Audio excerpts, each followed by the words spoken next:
You like sharks? That's cool. Do you like them so much that when you were little you'd print out and cut out different pictures of sharks off the internet, and then you'd write out any of the facts that you learned from documentaries that you watch on Animal Planet and Discovery Channel, and for some reason you'd write it in real little writing and pencil on different pieces of A4 paper, and then you'd print out anything that you could find on the internet about different things to do with whales and dolphins and sharks and marine fisheries stuff, and then like species lists and try and learn all their names.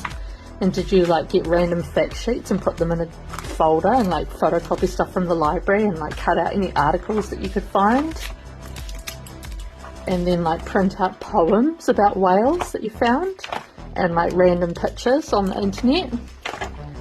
And then did you type up some of your shark facts into Word document with all of their amazing graphics and like any shark articles that you found? And then did you draw different shark tails and compare them and learn about their teeth and what different teeth are for? And then like learn about all of the statistics around how extinct, how endangered they all are and how vulnerable each species is? And then did you write out anything that anybody had ever said about sharks that you could find and learn about how sharks move through the water and how their sensory organs work and what like prehistoric sharks fed on? And then did you learn about those too?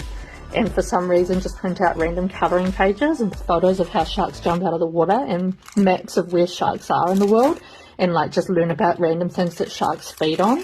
And then at one point did you even write out a whole book by hand because you loved the book so much and you couldn't buy it anywhere because online shopping didn't exist, and all the bookstores that were there didn't have the book, and you loved it so much that you even asked the library if you could buy it off them and they said no, so you just wrote it out one holiday instead of playing outside?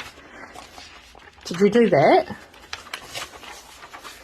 And then did you like get obsessed with different underwater photographers and print out different stories by different people, like famous underwater divers and photographers like Stan Waterman and Rodney Fox and Brett Gilliam and Peter Benchley and Jean Cousteau? And then did you like print out stuff to do with stats around shark attacks from everywhere in the world and like how they happened and like whether they were provoked or unprovoked? And then did you make up shark book covers and paint and like for your imaginary book about sharks? Did you do that?